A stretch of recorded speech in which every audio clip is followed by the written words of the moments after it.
Salam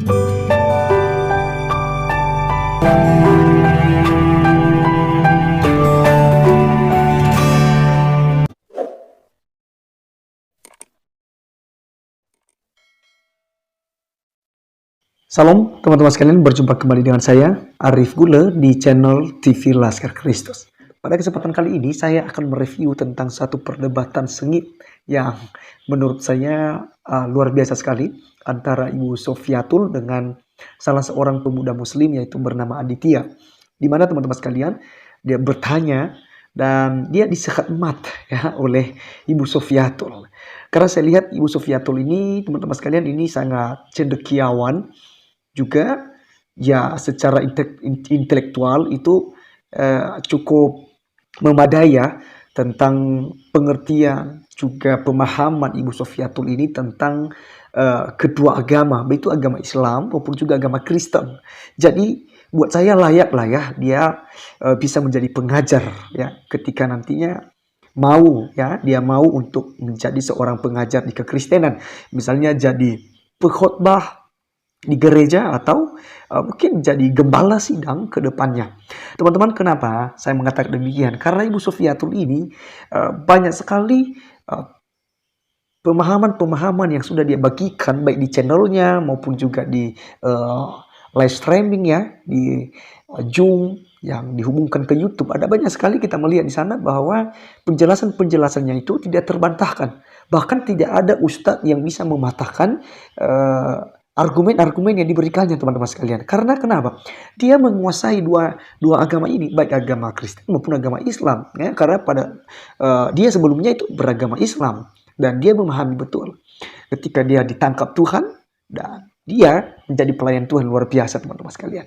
Ya, termasuk mengenai kasus Pak Muhammad Kece juga dia sudah angkat suara di situ. Bahkan dia tantang seluruh ulama yang ada di Indonesia supaya bisa menjelaskan dan membantah apa yang disampaikan oleh Muhammad Kece, dan juga apa yang pernah dia sampaikan harus dibantah dengan dalil-dalil ya bahwa Islam itu benar ya.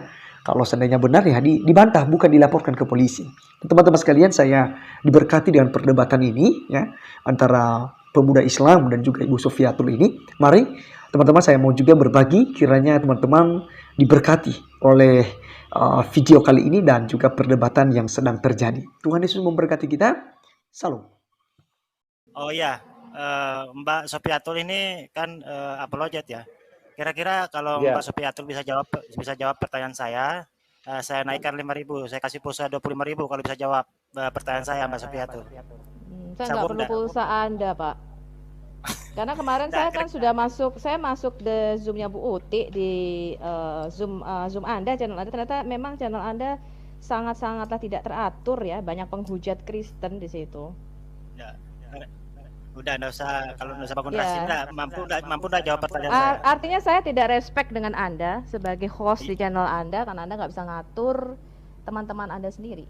Ya silahkan aja, Pak Aditya. Ya, sanggup jawab, Mbak? Saya nggak katakan sanggup jawab atau tidak, karena Allah Anda pun tidak pernah sanggup menjawab pertanyaan saya, Pak. Oke, kita angkat firman Tuhan dulu ya. Mungkin Pak Yusuf bisa bantu saya. Dinaikkan imamat. Sebentar. Ya, imamat. Ya, imamat 21 pasal 21 maksud saya ayat 14. Ya, sebentar. Ibu Sofiatul, apakah Anda bersedia untuk membahas tentang imamat? Silahkan aja, Pak. Ya, okay. ini kan profesional orang ini katanya. Ya. Apa, Pak? Imamat berapa? Apa orang ini apa, Pak? Bapak ngomong apa tentang saya? Profesional. Profesional? Dalam berdebat. Profesional logat mana itu? Ya udahlah, lanjut ya. Silakan Pak Yusuf. Ya. Imamat berapa, Mas Adit? Imamat 21 ayat 14.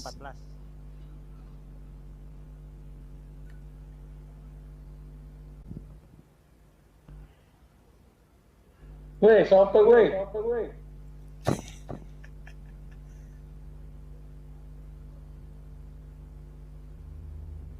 Bentar ya. Oke. Ya. Ya, itu sudah ada di layar. Ya, siap. Oke.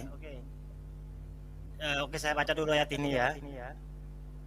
Di sini dikatakan di firman Tuhan ya, Imamat pasal 21 ayat 14, di situ dikatakan seorang janda atau perempuan yang telah diceraikan atau dirusak kesuciannya atau perempuan sundal janganlah diambil, melainkan harus seorang perawan di antara orang-orang sebangsanya.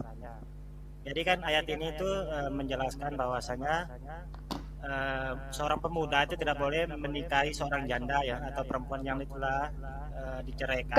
Keliru. Anda sudah keliru mengesegesis ayat ini. Anda sudah baca Imamat 21 secara keseluruhan belum? Enggak, oke, silakan jelas ayat ini, Mbak. Loh, enggak. Saya tanya dulu. Anda mengatakan seperti itu keliru. Saya tanya, apakah Anda sudah membaca keseluruhan Imamat 21? Oke, begini. Jadi pertanyaan saya itu belum masuk ke ranah pertanyaan saya. Tapi pertanyaannya bukan ke situ ya. Ya, pertanyaannya apa? Ya, oke, silakan dijelaskan pertanyaannya dulu ayat apa? Mbak. Enggak. Saya tanya. Pertanyaan Anda apa tentang ayat ini? Saya belum masuk ke ranah pertanyaan. Coba Anda jelaskan dulu ayat ini, nanti saya datangkan ayat lain gitu loh maksudnya. Silakan dijelaskan. Anda jelaskan dulu pertanyaan Anda tentang ayat ini apa? Masalahnya di mana? Saya belum masuk ke pertanyaan. Oke, kalau begini. belum masuk ke pertanyaan, saya nggak akan jawab. Oh, berarti Anda enggak bisa menjelaskan ayat ini. Kalau Anda bisa menjelaskan, biar saya jelaskan. Mas Adit gini, berdiskusi itu yang ini berkompeten. Anda bertanya, Ibu Sofiatul menjawab. Begitu. Kalau Anda tidak bertanya, untuk apa Anda suruh menjelaskan? Oke. Pertanyaan saya yang pertama, ada 2 pertanyaan ya. Nanti ada pertanyaan inti nanti. Ini pertanyaan pertamanya pertanyaan ringan. Tolong jelaskan maksud dari Imamat 21 ayat 14 ini. Silakan dijelaskan, Pak. Maksudnya apa? Ini gampang sekali, Pak. Bapak, sebentar. Bapak sudah baca keseluruhan Imamat 21 belum? Sudah. Ya, Bapak kenapa nggak tahu intinya? Kalau Bapak sudah baca keseluruhan ayat 21, ini kan jawabannya gampang sekali.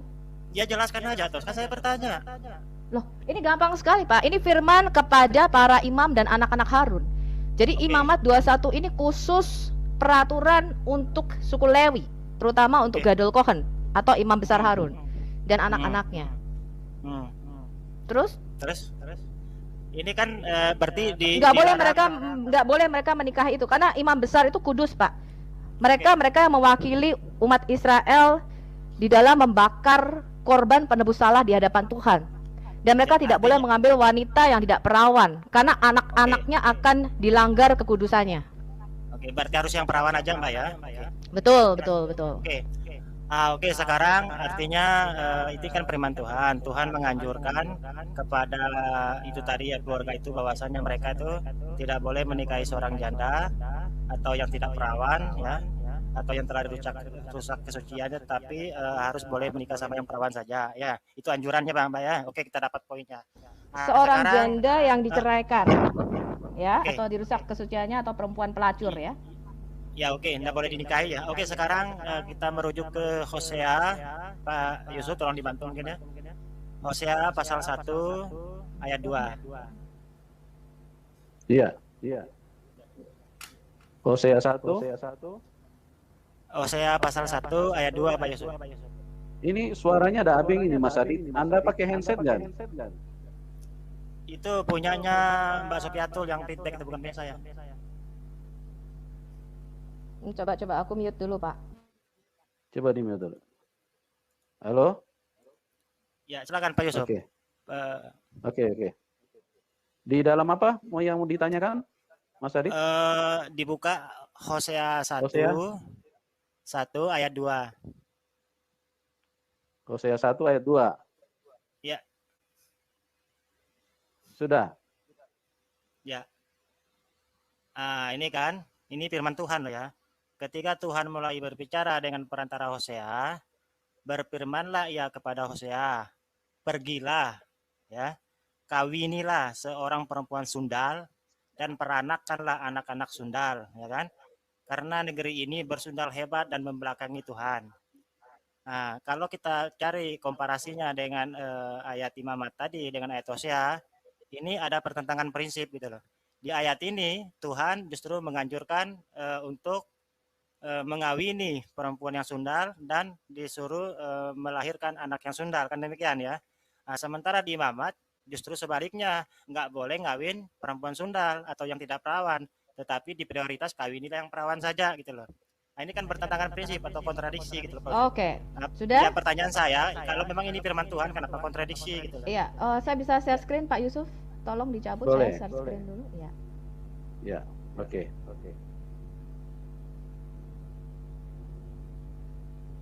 Bisa lihat nggak screen saya sekarang? Ya, ini jawabannya gampang Pak ya. Tadi peraturan hanya untuk kaum Lewi atau Harun, ya. Sedangkan Hosea ini bukan dari keturunan Lewi. Ya, sekarang kita lihat ini Pak. Ini justru menjadi pengajaran untuk Anda kaum Muslim, karena di dalam Alkitab kita yang namanya dosa penyembahan berhala itu sama dengan zina. Kayaknya suara saya double ya Pak, feedback ya. Tolong di mute kalau mungkin ini Pak. Noise suara kamu. Enggak. Karena Anda buka mic. Satu-satu bicaranya.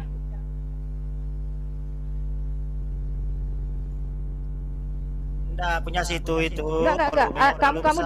Kamu di mute dulu. Ini orang dikasih tahu kok, dikasih kecil sedikit. Kamu di mute dulu. Satu-satu. Kalau kamu ngomong, aku diam. Kalau aku ngomong, kamu diam. Nah, kan lebih jelas ya. Ya, ini kita lihat ya, dosa penyembahan berhala adalah sama dengan berzinah. Lihat, ini keluarga Hosea sebagai gambaran Israel yang tidak setia. Jadi ketika Tuhan mulai berbicara kepada Nabi Hosea, berfirmanlah ia, kawinlah seorang perempuan sundal dan peranakanlah anak-anak sundal. Karena di ayat, kalau Anda baca Hosea 12 ayat 10, ini penting banget untuk orang Kristen dan harus hafal ya. Tuhan mengatakan begini, aku berbicara kepada para nabiku dan banyak kali memberi penglihatan dan memberi perumpamaan dengan perantaraan para nabi. Makanya di dalam Alkitab kita yang namanya nubuatan itu bukan cuman sekedar ramalan mengenai sesuatu yang terjadi akan datang, tapi juga bicara mengenai tipologi daripada Yesus. Bahasa Inggrisnya, I have also spoken by the prophets. Jadi Tuhan berkata, aku berbicara lewat perantaraan nabi-nabiku, and I have multiplied visions. Jadi aku memberikan yang namanya penglihatan-penglihatan and similitudes. Similitudes itu kesamaan. Jadi seperti misalnya ketika di Hosea ini yang paling gampang contohnya, ya, Hosea disuruh mengawini yang namanya seorang perempuan sundal. Karena dosa persundalan itu sama seperti kita berzinah membelakangi Allah. Jadi hubungan antara suami dan istri itu merupakan hubungan antara Yesus dengan gerejanya. Makanya Yesus dikatakan sebagai mempelai laki-laki kita. And by the ministry of the prophets. Jadi dengan pelayanan hidup para nabi. Ya, sama seperti Nabi Yunus di perut ikan misalnya 3 hari 3 malam, itu merupakan tipologi daripada Mesias, di mana Yesus juga harus 3 hari 3 malam di perut bumi namanya, ya. Nah, jadi itu cara Tuhan berbicara. Nah, ini yang tidak diketahui Muslim. Makanya saya mengatakan berkali-kali, selama Anda Muslim tidak menerima kitab Taurat dan Perjanjian Lama, nggak nyambung, Mbak. Sebentar. Sekarang bebas. Ya, kamu diam dulu. Selama Muslim tidak menerima kitab Taurat dan kitab para nabi, Anda ada dalam kebodohan dan kebutaan rohani. Makanya Anda baca tadi juga nggak ngerti karena disambung-sambungin sendiri, ya. Jadi tadi firman yang untuk kaum Harun Anda sambungin ke kitab Hosea, ya. Ya, makanya Anda nggak ngerti apa-apa. Nah, ini makanya dikatakan rahasia hubungan suami istri ini adalah hubungan Tuhan dengan umatnya. Makanya nggak boleh dalam Alkitab itu adalah poligami. Ya, Tuhan tidak menyuruh kawinilah istri 2, 3 atau 4, gak bisa. Karena di dalam Alkitab kita yang namanya hubungan suami istri itu adalah satu laki-laki, satu perempuan, dan itu menandakan hubungan Tuhan dengan umatnya. Ya, makanya di Efesus 5 nggak nyambung. Ya, kamu diam dulu ya.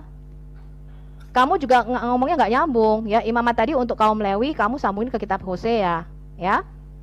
Nah, sekarang kita lihat ini hubungan antara Kristus dengan jemaatnya itu adalah hubungan seperti suami istri. Makanya di Alkitab kita dikatakan, sebab itu laki-laki akan meninggalkan ayahnya dan ibunya dan bersatu dengan istrinya sehingga keduanya menjadi satu daging. Ya, bukan dengan 4 istrinya atau seperti nabimu dengan 13 istrinya.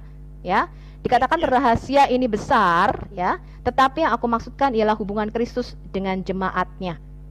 Ya, jadi ini pertanyaan sangatlah mudah ya, bahwa tadi adalah firman Tuhan kepada khususnya Gadol Kohen atau imam besar Harun dan keturunannya, ya. Dan ini bicara di kitab Hosea itu bicara mengenai tipologi daripada Mesias. Makanya di Hosea 2 ayat 19 ini kita baca. Hosea 2 ayat 16 dulu deh ya, supaya kamu cerdas dan kamu ngerti ya cara baca kitab Hosea. Maka pada waktu itu demikianlah firman Tuhan, engkau akan memanggil aku suamiku dan tidak lagi memanggil aku Baalku. Ya, jadi Tuhan itu lambang, dia memberikan kita relasi suami istri untuk mengetahui seperti apa relasi kita dengan Tuhan. Kemudian di Hosea 2 ayat 19 dikatakan, aku akan menjadikan engkau istriku untuk selama-lamanya dan aku akan menjadikan engkau istriku dalam keadilan dan kebenaran, dalam kasih setia dan kasih sayang. Dan aku akan menjadikan engkau istriku dalam kesetiaan sehingga engkau akan mengenal Tuhan. Ini bicara Israel. Maka pada waktu itu demikianlah firman Tuhan, aku akan mendengarkan langit dan langit akan mendengarkan bumi, dan bumi akan mendengarkan gandum, anggur dan minyak, dan mereka ini akan mendengarkan Yisrael, dan aku akan menaburkan dia bagiku. Ini maksudnya anak daripada Hosea tadi ya. Dan akan menyayangi lagi Loruhama, ya ini sebagai tipologi atau perlambang. Dan aku akan berkata kepada Loami, umatku engkau, dan dia akan berkata Allahku. Ya, jadi lambang Hosea disuruh menikahi wanita sundal, ya itu karena Tuhan bicara tadi ya, Hosea 12 ayat 10 ya, aku berbicara kepada para nabi dengan penglihatan dan memberi perumpamaan dengan apa? Kehidupan atau perantara lewat pelayanan para nabi itu. Ya, seperti itu. Apa poinnya? Jawabannya poinnya apa itu? Kesana kemari. Sudah jelas dong. Hosea itu disuruh menikahi perempuan sundal karena Tuhan berbicara di dalam Hosea 12 ayat 10 bahwa dia berbicara dalam similitud. Kamu tahu gak artinya similitud? Apa? Similitud itu perumpamaan. Seperti misalnya Yunus, ya 3 hari 3 malam. Perumpamaan tadi disuruh menikah perempuan sundal itu dan melahirkan anak sundal itu perumpamaan. Ya, kamu sudah baca kitab Hosea secara keseluruhan belum? Berarti Bible itu perumpamaan. Enggak. Kamu sudah, bukan perumpamaan. Similitud itu artinya persamaan hidup. Kamu tahu nggak? Ya, gimana itu? Loh, memutar kemana? Enggak. Aku tanya. Aku nggak muter. Ngapain muter? Ngapain aku muter-muter? Hah? Emangnya kamu bisa? Aku tantang Allahmu untuk menjawab pertanyaanku. Aku tantang Allahmu untuk membuka hijabnya. Aditya, aku challenge Allahmu membuka hijabnya dan datang ke streamnya Pak ini untuk debat dengan aku. Bisa jawab nggak kira-kira Allah? Nggak bisa jawab nggak kira-kira Allahmu? Gua tunggu. Nah, tadi ada mengatakan gimana itu ayat jelas kagak nyambung loh. Jawaban banyak yang nonton itu. Yang nggak nyambung adalah otakmu. Ya, sudah dijelaskan imamat tadi perintah untuk Gadol Kohen. Kamu dengerin nggak tadi? Harun dan anak-anaknya. Apakah Hosea anak-anak Harun? Apakah Hosea keturunan imam besar Harun? Ya, jawab. Memang masalah. Jawab. Imamat 21 tadi perintah untuk Harun dan anak-anaknya. Khusus. Masalah nasab juga banyak yang. Enggak. Kamu jangan kemana-mana dulu. Jangan lari, jangan muter dulu. Imamat 21 ini bahkan bukan perintah untuk semua suku Lewi, hanya Harun dan anak-anaknya. Kamu dengar? Berarti diskriminasi dong Tuhannya. Nggak maha adil berarti. Ya kayak Tuhanmu, apalagi Tuhanmu. Nah, itu ya kamu tanya Alkitab, sudah kita jawab itu perintah untuk Harun dan anaknya. Ya Harun dan anaknya memang dikhususkan, bahkan Harun dan anak-anaknya itu tidak mendapatkan jatah tanah bagian Israel. Oh, berarti satu suku disuruh kawin sama sundal, satu suku disuruh kawin sama perawan gitu ya, diskriminasi. Enggak ada satu suku disuruh kawin sama sundal. Tadi aku sudah jawab, Nabi Hosea disuruh mengawini perempuan sundal sebagai perlambang bagi Israel. Oh, gitu. Kamu baca nggak kitab Hosea secara keseluruhan? Kutanya. Iya. Kalau Yesus dibunuh itu lambang apa sungguhan itu? Saya bingung sama. Enggak, kamu jangan lari dulu. Kamu sudah baca kitab Hosea secara keseluruhan nggak? Enggak, dikit-dikit. Ya sudah. Orang kamu bukan orang kamu nggak tahu apa-apa dijelasin kok. Kalau ini sunat hati. Oke, sekarang aku tanya kamu satu. Aku tanya ya, kamu sudah tanya aku satu, sekarang aku tanya kamu. Gantian aku yang tanya. Gantian aku yang tanya. Gantian aku yang tanya. Buktikan nabimu adalah seorang nabi dan Quran adalah firman-Nya Allah. Silakan. Ya itu di Al-Quran surat Al-Baqarah itu sudah ditantang sama. Jangan dong, jangan. Itu kan keluar dari mulutnya nabimu. Kamu harus punya patokan. Apa buktinya yang nabimu dapatkan di dalam mimpi di Gua Hiro itu merupakan firman-Nya Allah? Ya, jawabannya begini ya. Justru yang kita merujuk itu karena begini ya. Kalau saya menjawab misalnya pernah nabi saya itu begini, terus Anda mengatakan Yesus kitab saya begini, Yesus saya begini. Itu kan subjektif karena apa? Anda juga tidak pernah hidup di zaman Yesus ya kan? Saya juga tidak pernah hidup di zaman Beda, saya bisa buktikan kalau Alkitab adalah firman-Nya Tuhan. Sekarang apa buktinya? Quran adalah firman-Nya Allah. Maka kita uji sekarang. Ya, yang poinnya itu Bible dengan Al-Qur'an tuh Oke, kita uji ya, kita tes. Oke, I like it. Kita tes Quranmu. Ya. Sekarang aku tanya dulu, sebelum kita masuk kepada tes, Quranmu itu distandarisasi dan dikanonisasi tahun 1924 di Al-Azhar University di Kairo, Mesir. Benar apa tidak? Bukan begitu cara nguji konten isi kitab itu. Enggak, sebelum aku belum masuk menguji. Aku baru mau menguji pengetahuanmu tentang Quran versi Hafs yang kamu pegang sekarang.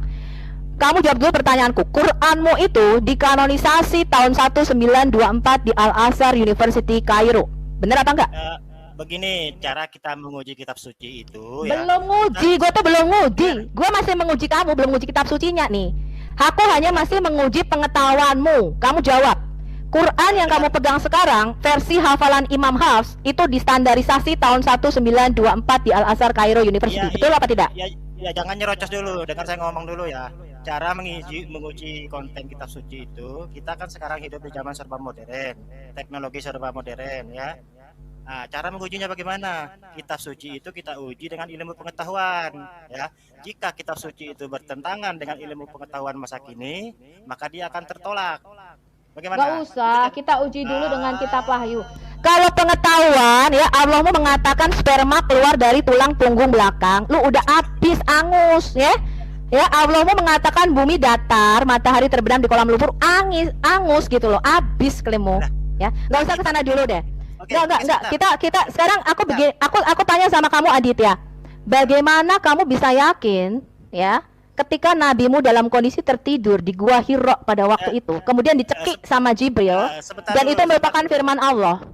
Sebentar dulu, nggak usah ke situ. Tadi Anda mengatakan bumi itu dihamparkan dalam kitab saya. Enggak. Kamu jawab dulu, nabimu dicekik di Gua Hiro tuh loh. Aku penasaran nabimu kok bisa dicekik itu gimana? Kita uji dengan ilmu pengetahuan aja ya. Nggak usah, kamu jawab aja dulu. Nabimu dicekik itu loh, kok bisa dicekik itu gimana? Gimana caranya tuh kok bisa dicekik? Udahlah, saya tidak mau berdiskusi sama orang yang tidak berilmu gini. Oke, makasih Pak Yusuf. Terima kasih atas waktunya. Iya, malu ya. Enggak, saya enggak level sama Anda, enggak nyambung. Tadi begini, Jangan keluar dulu, Dit. Aduh. Berdiskusi itu yang elegan, yang mencerdaskan, yang mengedukasi.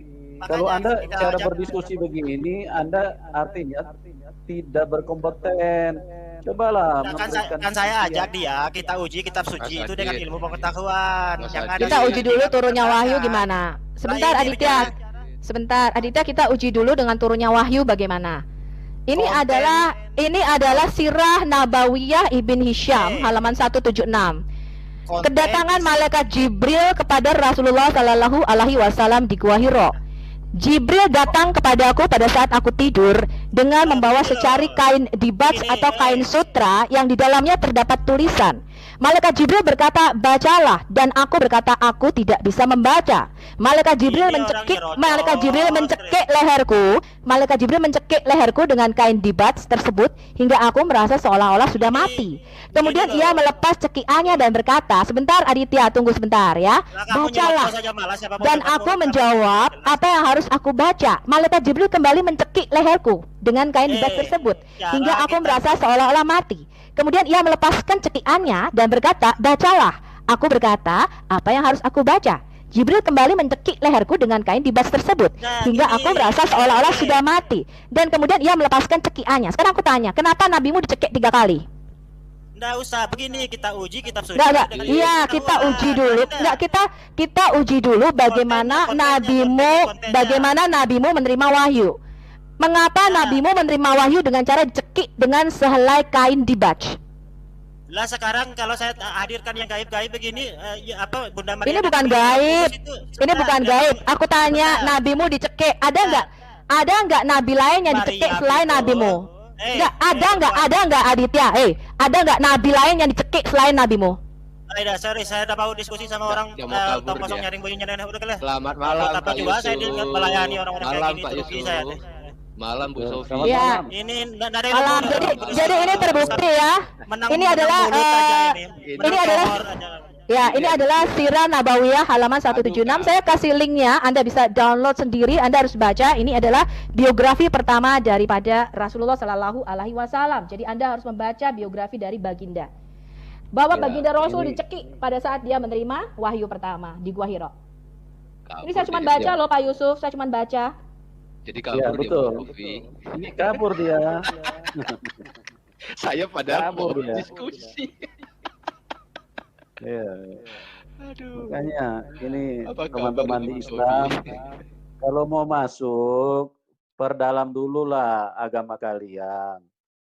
Coba belajar lebih teliti lah tentang kitab suci kalian. Supaya kalau memberikan penjelasan, minimal ada keseimbangan. Kalau begini, ini menjadi tertawaan orang-orang yang menonton. Ditanya tadi saya kan tanya Pak Yusuf, apakah dia membaca kitab Hosea sampai selesai? Dia bilang dia tidak baca. Berarti kan dia hanya cocok-cocokin saja. Padahal Imamat 21 jelas ini perintah untuk Imam Besar Harun dan anak-anaknya. Jadi keturunan daripada Gadol Kohen itu. Bukan untuk semua orang Israel. Memang khusus, memang Imam Harun itu kan khusus. Pak Yusuf pasti bisa cerita, bahkan mereka Israel ini memang benar-benar disendirikan dan dikuduskan. Apalagi kalau imam besar berdosa, itu dosanya pasti jauh lebih besar daripada hanya orang Israel awam, Pak Yusuf yang bisa jelaskan itu. Di dalam Hosea saja di situ jelas yang dia sebutkan tadi. Hosea di bagian kalimat terakhir, karena bangsa ini telah bersundal. Nah, kalau bangsa ini telah bersundal, itu kan seperti yang Ibu tadi Ibu Sofiatul sampaikan, bahwa ini adalah penjelasan similitud. Ini orang memang otak-otak mampet, mereka dijelaskan seperti apapun, tidak nangkap. Mereka cuman hadir terus dengan kebodohannya ingin menyerang ayat-ayat Alkitab, padahal mereka punya ayat-ayat sendiri. Itu adalah sesuatu yang sangat membingungkan dan yang sangat dipertanyakan gitu. Seperti tadi saja Ibu Sofiatul bertanya, apakah benar kalau Al-Quran itu dikanonisasi pada tahun 1924? Itu saja dia mungkin juga dia tidak paham itu, Ibu Sofiatul. Jadi makanya jadi kalau kita mau mengetes, saya belajar gitu Pak Yusuf. Jadi kalau kita mau mengetes suatu Alkitab, kita memang harus belajar. Makanya saya uji dulu. Saya belum ngetes Qur'annya nih. Saya masih uji pengetahuan dia. Apakah dia tahu bahwa Al-Qur'an ini bagaimana caranya Al-Qur'an ini bisa sampai ke tangannya dia? Itu loh yang saya maksud. Itu. Betul. Nah, apakah dia tahu soal itu? Kalau dia tahu mengenai itu, oke, kita lanjutkan. Karena pada waktu saya debat juga dengan si Triune Slayer, ketika saya mengatakan Allah mau berkata ada berapa kitab yang diturunkan, dia nggak tahu. Dia tahunya cuma 4. Padahal di dalam Quran masih ada yang namanya Suhuf Ibrahim, masih ada 104 kitab lainnya. Saya bilang, waduh, kamu nggak bisa diskusi sama saya bilang. Sorry, kamu belajar lagi, saya bilang. Ya. Bagaimana mereka bisa masuk ke kitab Kristen? Sementara kitab mereka saja mereka tidak tahu, tidak mengerti, tidak kuasai. Terus kemudian mau bertanya dengan orang-orang yang ahli kitab. Itu kan bencana besar buat mereka. Artinya, ya mohon maaf ya teman-teman ya, itu cuma mempermalukan diri sendiri aja. Kalau masuk dan berdiskusi dengan apologet-apologet Kristen, paling cuma modal ngeyel saja yang mereka bisa tampilkan.